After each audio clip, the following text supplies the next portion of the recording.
Oh my god. Hi, I'm John Madden. I'm in Bruce Lee Warrior's body and voice in it. Okay? So I want to address Eric Babar, or should I say Eric Baber. I don't know what you even go by. So today I'm going to address exactly why the Philadelphia Eagles in 2024 are 100% better than the Philadelphia Eagles. I'm also going to address another comment that you mentioned about the center on the 0-2 Ravens. Okay? So your point about the fact that the guy was only a one-time All-Pro doesn't really make any sense because we're talking about the year 2002. And the year 2002, the center that I mentioned, who I don't remember the name of, he actually was an All-Pro. So because he was a Pro Bowler and because he was a center, and you got two guys up the middle with Anthony McFarland and Warren Sapp, those guys being up the middle without your Pro Bowl center makes a huge difference. Now, granted, it doesn't necessarily guarantee a win, but at the end of the day, what I said still stands, and you didn't disprove that point. Now, let's just say, for instance, we're doing EA Sports, and we're doing my game, right? We have the 0-2 Bucks, and we have the 2024 Philadelphia Eagles, okay? I had to come back out of my brain for this one, because this was preposterous. Now, let's look at it like this. Let's just say we have the ball on the offense and we're going up against their defense. Because everyone says that Saquon Barkley would have been held you said that he would have been held 7 yards, okay? I'm going to disprove why he was not. All right, who was the competition among the running backs and around that era? Let's just see. Shaun Alexander, Jerome Bettis, past his prime or into his prime, whatever you want to call it. Jamal Lewis, Ahman Green. Need I say more? Clinton Portis before his prime. Okay. Warrick Dunn. Are any of those guys actually better than Saquon Barkley? I think freaking not.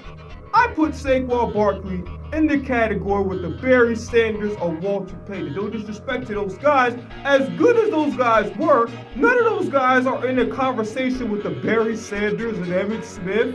And so on and so forth. I just thought there's so many names that come to you, but they're not among the elite of the elite. I would even throw in Derrick Henry over on that side where we're speaking of the greatest running backs of all time. Those are very good running backs for that era. These are transcendent, maybe future yellow jacket wearers. They might be wearing a yellow jacket, okay? Those guys may be wearing a yellow jacket, maybe not. I don't know if it's from Macy's, it could be from TJ Maxx, hell, it could be from Burlington. But bottom line is this, it might not even be the Hall of Fame jacket.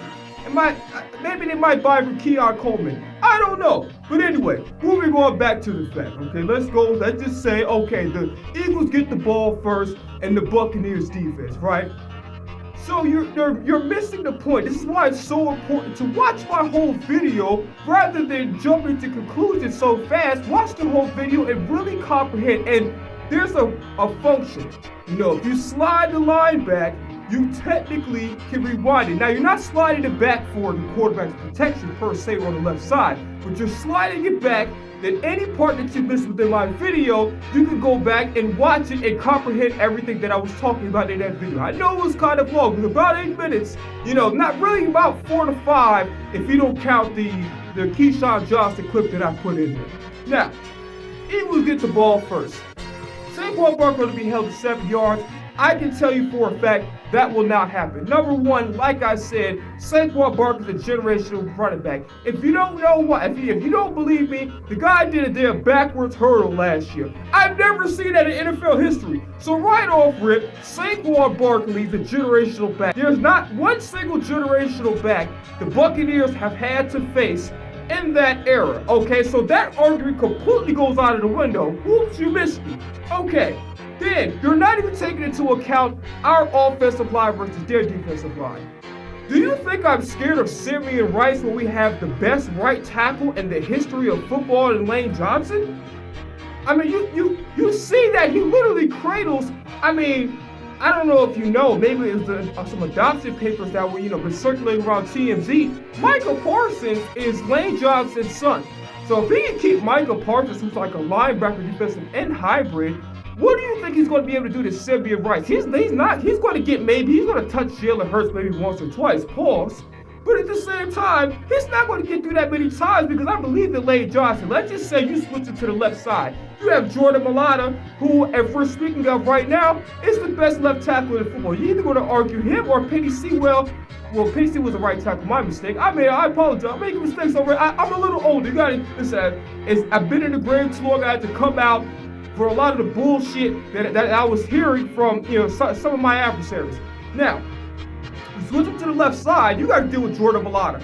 Jordan Mailata is the best left tackle in football, right? The only other guy that you might be in a conversation with is Tristan Wirfs, but I'm putting my money on Jordan Mailata. So if you switch him to the left end, he has to deal with Jordan Mailata. It's not happening. Okay, let's talk about the guys in the middle, right? The big guys, Warren Sapp and Anthony McFarland. We got Landon Dickerson playing the left guard, and we have Cam Jurgens who can play two positions at an all-pro level. And for those of you saying, well, what the hell are you talking about? Cam Jurgens a couple years ago during our decline played right guard, and actually was playing pretty damn well. The only thing was he just was getting injured a lot towards the end of the season. But Cam Jurgens is capable of playing center at a Pro Bowl level, and is also capable of playing right guard at a Pro Bowl level as well. So you're not coming to the middle that easily, and you better be damn lucky that we don't even have Jason Kelce instead of Cam Jurgens. But Cam Jurgens is good enough that listen. We don't need to bring out the goat. You know what I'm saying? We can bring out the little baby goat, and you still have problems. You still have problems on our farm. You still will not eat our hay. Okay? We don't need any cops. We don't need edible. Listen, we don't need the police. We got this on our own. The goats will chase them off. We don't need a shepherd here, okay? So, you guys, listen, Hurts might get knocked down a couple times.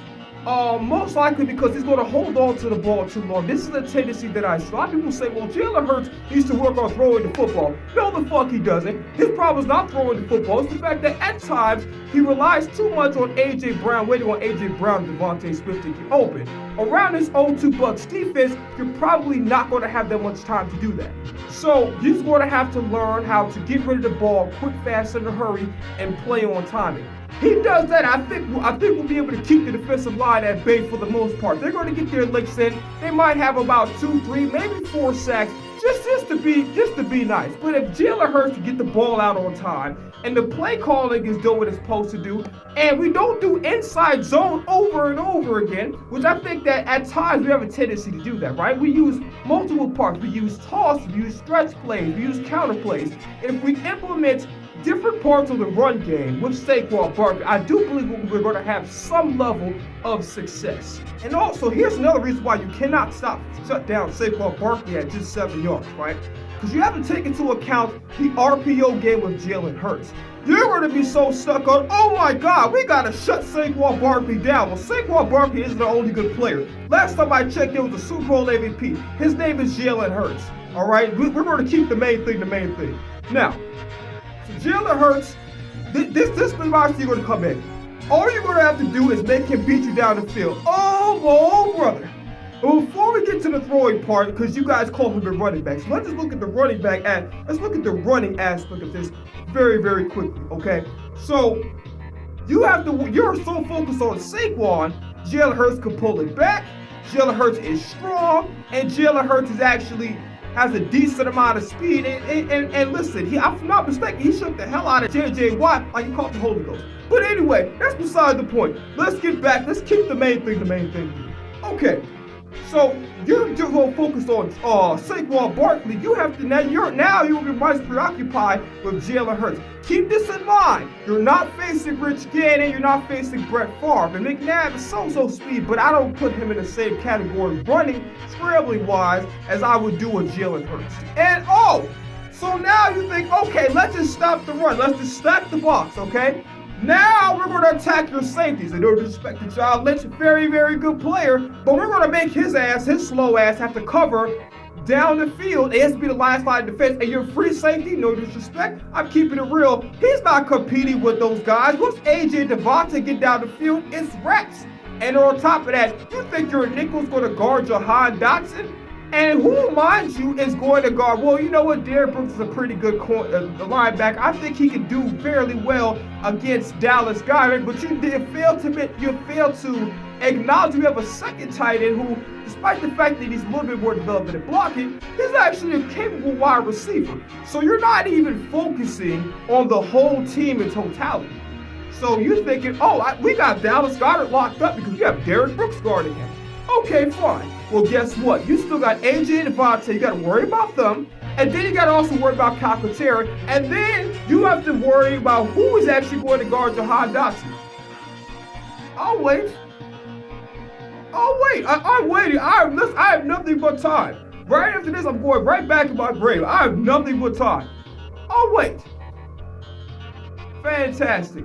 Now let's go to the defensive side of the ball for us and their offense. Okay, their offensive line is absolutely atrocious.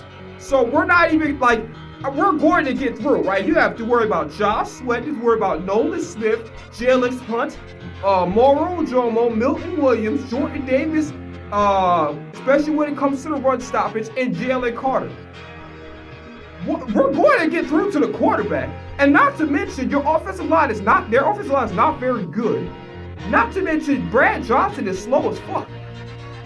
So, even if let's just say the play call isn't doing so well in the offensive end and Jalen Hurts is struggling. Let's just say the worst case scenario. We're running your asses off of the field because Brad Johnson can't fucking run. So, right off, just off of that fact, we're going to have a field that we're definitely getting like 10 sacks. Because of the porous offensive line, and he can't run. And on top of that, let's just say, okay, we're going to take the ball out of Brad Johnson's hands. Let's just say we're going to rely on, Michael Pittman and Mike Allside. You think Michael Pittman's getting 100 yards against us? Or how about Mike Alston? No disrespect, Mike Alston's a good player. You think any of them is getting 100 yards? So I'm not really too fond of John Gruden's offense. I mean, we see him again recently when he was on the Raiders. It was a complete disaster. Forget about the emails for a second. Forget about Gmail. Forget about Yahoo. Whatever service account you use. Forget about that. Forget about the LinkedIn emails. Forget about it. Okay? Let's just think for a second. Let's talk about his office. He showed it again. He was, last time I remember, he was a coach before they let him go through the emails. No, it wasn't because of Monica Lewinsky. That's the wrong guy. That's Bill Clinton. Bottom line is this, going back, trying to stay on topic here. As his offense wasn't effective in the modern day game, what in the hell makes you think it's going to be effective against the best defense of last year? Not to mention, okay, so now our front seven is going to get in. And a healthy Nakobe Dean? Oh, watch out. Oh, I don't want to see this, a murder. And you think I'm scared of your tight end, Ben Dillinger? Or Ben Dilger, whatever? You think I'm scared of Ben fucking Dilger? What is he going to do? Was he even a top 5 tight end of that era? I don't even think so. You want me to be scared of fucking Ben Dilger? When we have Zach Bond. His slow ass wouldn't even get open. And don't get me started about Keyshawn Johnson, because you started all this. You think you're going to escape Quinyon Mitchell? You're getting locked up. Quinyon Bay, baby. You're getting locked up. You're not going no fucking where. Put your hands behind your back and get in the squad car. You're going to jail, buddy. You're going nowhere. When you get back on that sideline, you're going to have some curses toward John Gruden, Brad Johnson. You're going to throw a lot of hissy fits. You know, you might stomp your feet. You might knock over some Gatorade stands. You're going to be pissed off, and you'll be cursing out your quarterback and coach because your offense will inevitably go in nowhere because Mike Allside might break maybe 2 or 3 big runs. Michael Pittman is getting nothing. So you have no passing attack because Brad Johnson's not going to be able to even escape the pass rush. And you have no running attack. So your offense is going to struggle. On top of that, who is beating the guys down? Who on the team? Mick Cardell, Jared Vicious. We got freaking Cooper DeJean guarding Jared Vicious. What easy you want to do? And on top of that, we didn't even mention the back end. So Mike Allside want to sit up there and get CTE. Fine by me. We got 2 guys ready to lay the lumber, and Blankenship and CJ Gardner-Johnson, and all of those guys can hit. So go ahead. So that's all I have to say. There's 2 points. I know I've been talking for a long period of time, but there's 2 points that I want to bring home. The first point that I want to bring home is that the 0-2 Buccaneers, if you just look at it on paper, They're not better than the 2024 Eagles, and they were only really, and they're overrated in the sense of how freaking hard is it to beat a team that you previously coached the year prior, and the roster has not changed, okay? And a quarterback is so speed. You know, the game was a little bit primitive back then.